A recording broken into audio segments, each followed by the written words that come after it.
मित्रांनो, मी स्वाती तोरसेकर एशा पृथ्वीमध्ये तुमचं स्वागत करते.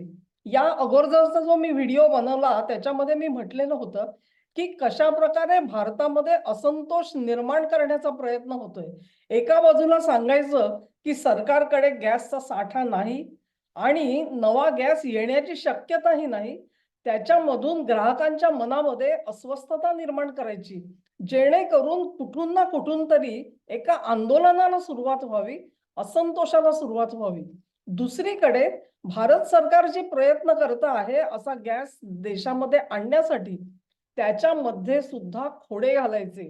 हे खोडे कसे घातले गेले तर ड्रोन हल्ले करून अशा बंदरांवरती हल्ले केले गेले जिथून भारतीय जहाज हा माल आपला लोड करत असतात. हे ड्रोन जे वापरले गेले ते कसे होते, ते असे होते की जे इराण ड्रोन वापरतो त्यांच्या सारखे दिसावे. आणि अशा ड्रोन्सचा साठा पश्चिम आशियात कोणी आणलेला आहे हे सुद्धा मी तुम्हाला सांगितलं. या सगळ्या घटनांच्या मालिकेमध्ये इराणनी केवळ भारताला अनुज्ञा दिली असं नाही आपली जहाज घेऊन जाण्याचं. त्यांनी असंही सांगितलेलं आहे की या घटना ज्या आहेत हे हल्ले आम्ही केलेले नाहीत आणि यांची जर का चौकशी करायची असेल तर आम्ही त्याच्यामध्ये खुल्या दिलाने मदत करू. इतका स्पष्टपणे जो इराण स्वतःला पेश करतो आहे, सादर करतो आहे आणि चौकशीला सामोरं जायला तयार आहे, त्याच्याकडून तर हे हल्ले झाले नसतील. मी सांगितलं त्याप्रमाणे माझ्या मनामध्ये संशय आहे आणि तो मी उघड बोलून दाखवलेला होता.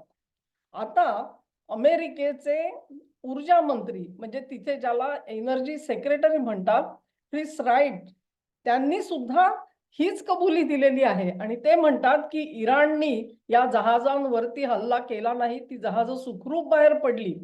कदाचित इराणनी त्यांच्या सोबत काही करार केला असेल, संगनमत केलं असेल. कसे म्हणतायत बघूया आपण. मी व्हिडिओ शेअर करते आहे, तो तुम्ही जरूर बघा.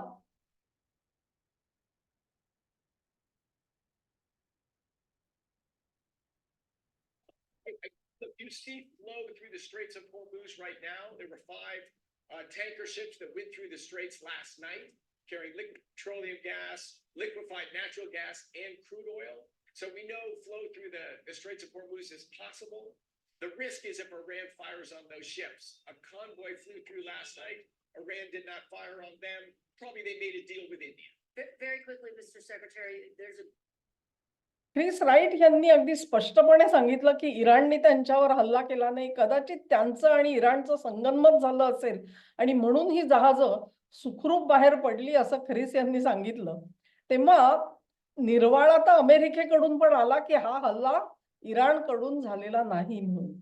तेव्हा एक प्रकारे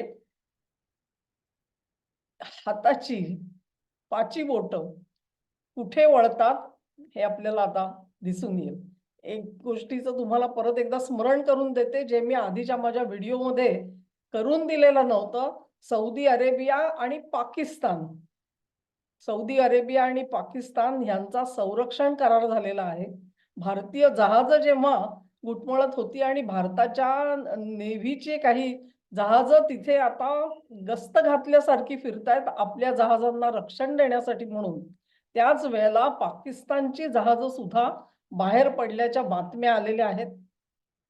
आणि याच जोडीला ज्या सौदीनी पाकिस्तान सोबत असा संरक्षण करार केला, त्या सौदीमध्ये आणि संयुक्त अरब अमिरातीमध्ये कसं बिनसलंय आणि एक प्रकारे सौदीनी पूर्णपणे संयुक्त अरब अमिरातीवर कसे हल्ले चढवले आणि MBZ यांना सत्ता सोडायची पाळी यावी अशा प्रकारचं एक युद्धजन्य असं वातावरण तयार केलं गेलं सोशल मीडियामधून. त्याची मी सुद्धा दखल अगोदर घेतलेली आहे. तेव्हा घटना सगळ्या वेगळ्या दिशेने येत आहेत.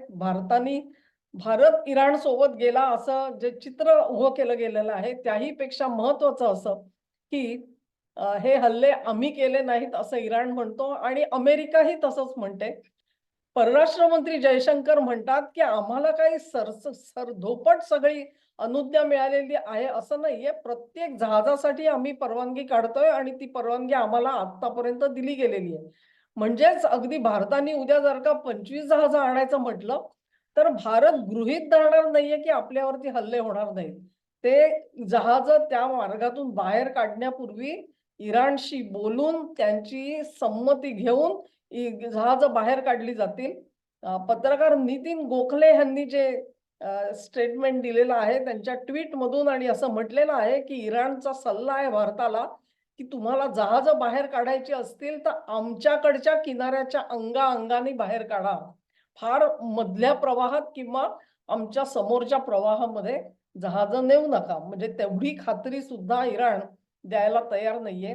या सगळ्याचा अर्थ काय आहे तो अर्थ तुम्हाला काढायला निश्चित जमणार आहे. कबुली आली म्हणून हा व्हिडिओ केला. छोटासा व्हिडिओ आहे. तुम्हाला आवडला तर लाईक करा, शेअर करा, चॅनेलला सबस्क्राईब करा आणि सहकार्य असं चालू ठेवा. नमस्कार.